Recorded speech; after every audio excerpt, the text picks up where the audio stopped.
بسم اللہ الرحمن الرحیم۔ السلام علیکم، کیپٹل ٹاک میں خوش آمدید۔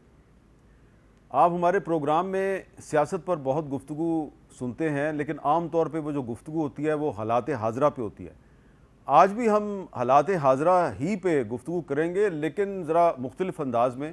ہم حالات حاضرہ کو پاکستان کا جو سیاست کا ماضی ہے اس کی روشنی میں ڈسکس کریں گے۔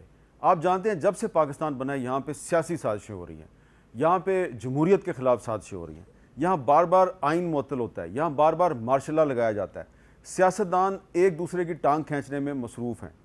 تو اس لیے آج بہت سے لوگ جو ہیں وہ اپنے آپ کو سیاست کا ماہر سمجھتے ہیں، پولیٹیکل ایکسپرٹ سمجھتے ہیں، ڈرائنگ رومز میں ہر کوئی سیاست کی بات کر رہا ہوتا ہے۔ ہماری ہسٹری کا کسی کو نہیں پتہ۔ اگر آپ ہسٹری میں جائیں گے تو آپ کو پتہ چلے گا یہ جو آج پاکستان میں ہو رہا ہے یہ پہلی دفعہ نہیں ہو رہا، یہ پہلے بھی بہت دفعہ ہو چکا ہے۔ پہلے بھی بہت سے سیاستدان جو ہیں ان کو ڈسکوالیفائی کیا گیا، نااہل کیا گیا، پہلے بھی بہت سے سیاستدان جو ہیں ان کو گرفتار کیا گیا، پہلے بھی بہت سی سیاسی جماعتوں پر پابندی لگائی گئی، لیکن مسئلہ کیا تھا؟ کسی نے اپنی غلطیوں سے سبق نہیں سیکھا۔ کیا آپ جانتے ہیں کہ پاکستان 14 اگست 1947 کو قائم ہوا اور چند دن کے بعد 22 اگست 1947 کو اس وقت جو صوبہ سرحد تھا جو آج خیبر پختونخوا ہے، اس کے چیف منسٹر ڈاکٹر خان صاحب کی حکومت کو برطرف کر دیا گیا تھا۔ برطرف اس لیے کیا گیا تھا کہ ان کا تعلق کانگریس سے تھا، اور ریفرینڈم میں جو صوبہ سرحد کے عوام کی اکثریت ہے اس نے پاکستان کے حق میں ووٹ دے دیا تھا، لہذا مناسب یہ سمجھا گیا کہ یہ اب ریپرزینٹیو گورنمنٹ نہیں ہے تو اس کو برطرف کر دیا جائے۔ لیکن جو سازش کے تحت حکومت برطرف ہوئی وہ ہوئی 1948 میں صوبہ سندھ میں ایوب کھوڑو صاحب کی حکومت، جن کا تعلق مسلم لیگ سے تھا، اور ان پر کرپشن کا الزام لگا کے ان کی حکومت کو برطرف کر دیا گیا۔ اور پھر 1949 میں پروڈا کے نام سے ایک قانون لایا گیا، لیاقت علی خان صاحب وہ قانون لے کے آئے، اور پھر انہوں نے بہت سے سیاستدانوں کو اس قانون کے تحت ڈسکوالیفائی کرنا شروع کر دیا۔ یہ اب دیکھیے، اب غور کیجئے کہ یہ سارے مسلم لیگی تھے، یہ سب تحریک پاکستان کے رہنما تھے، اور قائد اعظم کی وفات کے بعد ایک دوسرے کے خلاف سازشیں کر رہے تھے۔ تو لیاقت علی خان صاحب نے صرف ایوب کھوڑو کو برطرف نہیں کیا، اس کے بعد پنجاب کے جو چیف منسٹر تھے افتخار ممدوٹ صاحب، ان پہ بھی پروڈا کا قانون لگا دیا۔ لیکن یہ جو پروڈا کا قانون تھا اس کے تحت وہ افتخار ممدوٹ صاحب پر اپنا کوئی الزام ثابت نہیں کر سکے، اور آخر کار 1954 میں یہ جو پروڈا کا قانون ہے اس کو ختم کرنا پڑ گیا۔ لیکن سازشوں کا سلسلہ جاری رہا اور سیاستدانوں کی نااہلیوں کا سلسلہ جاری رہا۔ تو یہ جو ساری پاکستان میں سیاسی سازشوں کی کہانی ہے یہ آج ہم آپ کو سنائیں گے حامد خان صاحب کی زبانی، جن کو کہ آپ جانتے ہیں بطور تحریک انصاف کے رہنما، لیکن آج ہم نے ان کو یہاں پہ بلایا ہے ایک کانسٹیٹیوشنل ایکسپرٹ کے طور پہ، جن کی یہ کتاب میرے پاس موجود ہے، constitutional and political history of Pakistan. اور ہم حامد خان صاحب سے یہ بھی جانیں گے کہ جس پارٹی سے ان کا تعلق ہے اس پارٹی کے چیئرمین نے اس پارٹی کو تباہ کرنے میں کیا کردار ادا کیا ہے، اور امید ہے کہ حامد خان صاحب کچھ سچی باتیں ان کے بارے میں بھی ہمیں آج بتائیں گے۔ بہت بہت شکریہ حامد خان صاحب۔ خان صاحب، تھوڑا سا میں اپنے ریڈرز کو تھوڑا سا بتا دوں، آپ کے پاس تو ساری انفارمیشن ہے کہ 14 اگست کو پاکستان بنا، اور 22 اگست 1947 کو یعنی کہ تقریباً 8-9 دن کے بعد صوبہ سرحد کی اسمبلی جو ہے وہ ڈیزالو کرنی پڑ گئی، کیونکہ وہاں پہ کانگریس کی حکومت تھی اور ریفرینڈم ہو چکا تھا۔ تو مسلم لیگ کا خیال تھا کہ جی یہ تو حکومت کرنے کے اہل نہیں ہے۔ لیکن سازشوں کی کہانی شروع ہوتی ہے صوبہ سندھ سے، جہاں پہ 26 اپریل 1948 کو ایوب کھوڑو صاحب کی جو حکومت ہے اس کو بھی برطرف کر دیا گیا۔ کہا گیا کہ وہ بڑی کرپشن کر رہے ہیں، لیکن مسئلہ یہ تھا کہ وہ کراچی کو وفاق کا حصہ بنانے کی مخالفت کر رہے تھے۔ اور پھر 1949 میں پروڈا کا قانون آیا، اور پنجاب کے وزیر اعلیٰ نواب افتخار ممدوٹ صاحب ان کو بھی برطرف کر دیا گیا۔ تو یہ پاکستان بننے کے ساتھ ہی سازشیں شروع ہو گئیں۔ آپ کی جو کتاب ہے اس میں پاکستان بننے سے پہلے اور بعد کی ساری ہسٹری موجود ہے، اور اس میں آپ نے لکھا ہے کہ 1954 میں ایسٹ پاکستان میں جو الیکشن ہوا تھا تو اے کے فضل الحق صاحب جو ہیں وہ سی ایم بن گئے، اور بعد میں تھوڑے دنوں بعد ان کی حکومت کو بھی نکال دیا گیا۔ لیکن آپ نے اس میں جو ان کی ڈیمانڈز لکھی ہیں کیوں نکالا گیا، وہ پانچ چھ جو ڈیمانڈز ہیں، تو اس میں وہ چاہ رہے تھے کہ بنگالی کو قومی زبان کا درجہ دیا جائے، نیوی کا ہیڈ کوارٹر جو ہے وہاں پہ ایسٹ پاکستان میں لے جایا جائے۔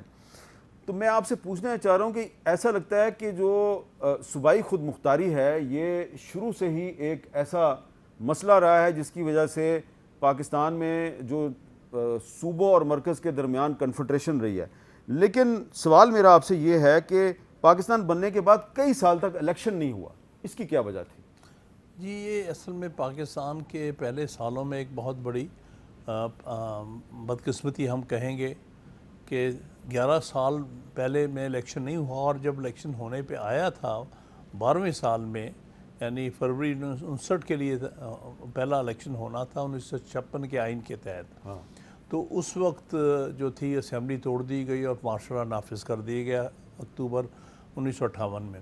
اس سے پہلے یہ ہوتا رہا کہ چونکہ 1947 میں جو کانسٹیٹیوئنٹ اسمبلی تھی جس کے الیکشن ہوئے تھے 1945-46 میں سارے ہندوستان بیسس پہ, اسی اسمبلی کو جو 300 ممبران پر مشتمل تھی, اس میں جو حصے پاکستان میں آئے تھے, پاکستان مشرقی اور مغربی پاکستان میں, ان حصوں سے منتخب شدہ جو ممبران تھے ان کی اسمبلی پاکستان کی کانسٹیٹیوئنٹ اسمبلی بنا دی گئی, جو کہ 69 ممبران پر مشتمل تھی. باقی 231 جو ممبران تھے وہ ہندوستان کی جو تھی وہ آئین ساز اسمبلی بن گئی. اب اس کے ساتھ جو دوسرا کام ہوا کہ نہ صرف وہ آئین ساز اسمبلی تھی بلکہ وہی اسمبلی جو تھی وہ قومی اسمبلی بھی تھی, یعنی جس نے پرائم منسٹر بھی الیکٹ کرنا تھا, جس نے اور بھی سارا کام ملک کا نظام چلانا تھا. اصل میں یہ اسمبلی الجھ کے رہ گئی آئین بنانے میں اور دوسرا اس کے ساتھ ڈے ٹو ڈے ایڈمنسٹریشن کرنے میں, جس کا سب سے بڑا جو امپیکٹ تھا وہ تھا پنجاب میں مائیگریشن کا. سندھ میں بھی تھا کیونکہ سندھ میں بھی کراچی میں بے پناہ مائیگریشن ہوئی تھی اس وقت دلی اور گرد و نواح کے علاقوں سے. تو پہلی جو پرائیورٹی بن گئی وہ آئین سے پہلی پرائیورٹی جو تھی وہ تھی کسی طرح سے ان مہاجروں کو سیٹل کیا جائے. اس میں کوئی پہلے 2-3 سال تو اسی میں الجھ کے رہ گئے, اور جتنا پیریڈ لیاقت علی خان کا تھا تو آپ دیکھیں گے کہ وہ اس موضوع میں بہت سخت الجھے رہے اور الیکشن نہیں ہو سکے. آخر بالآخر 1951 میں پنجاب کی حد تک الیکشن کرائے گئے, اس پر بہت کنٹروورسی ہے. پنجاب میں صوبائی الیکشن کروائے گئے اور پھر 1954 میں ایسٹ پاکستان میں صوبائی الیکشن کروائے گئے. وہ 1954 میں ہوئے. 1954 میں ہے جب ان کی مطلب ہے ان کو قتل کر دیا گیا. اس کے بعد حکومت بنائی گئی اور جس میں ناظم الدین صاحب تھے اور اس کے بعد بوگرا صاحب کا صفایا ہو گیا وہاں پہ. جی بالکل, یعنی وہ جو بنا تھا جگتو فرنٹ, یونائٹڈ فرنٹ, اس میں مسلم لیگ کے خلاف ساری پارٹیز اکٹھی ہو گئی تھیں. نتیجہ ہے کہ 300 میں سے صرف 10 سیٹیں مسلم لیگ جیت سکی تھی, اور باقی جو سیٹیں تھیں ان میں سے 223 سیٹیں جگتو فرنٹ لے گئے تھے اور مسلم پارٹیز لے گئی. تو اس وقت ایسٹ پاکستان سے مسلم لیگ کا صفایا ہو گیا تھا, کیونکہ پرسیپشن یہ جا رہا تھا کہ مسلم لیگ جو ہے مشرقی پاکستان کو نہ خود مختاری دینے کے حق میں ہے, نہ یہ مشرقی پاکستان کو حقوق دینے کے حق میں ہے. تو اس لیے جو جگتو فرنٹ بنا تھا وہ بالکل ہاسٹائل تھا مسلم لیگ کے ساتھ. وہی وجہ بعد میں بنی. آپ دیکھیں جو اکتوبر 1954 میں جو اسمبلی توڑی گئی, جبکہ اس وقت آئین جو ہے اس کا ڈرافٹ فائنل ہو چکا تھا, اس کو بہانہ بنایا گیا غلام محمد نے کہ دیکھیے یہ تو اسمبلی ویسے ہی ان ریپرزینٹیو ہو چکی تھی کہ 54 کے الیکشن میں مشرقی پاکستان میں تو یہ بیشتر ممبران جو الیکشن لڑے تھے صوبائی وہ ہار چکے تھے, اس لیے ان کا کوئی مینڈیٹ نہیں تھا, اس لیے میں ڈیزالو کر رہا ہوں.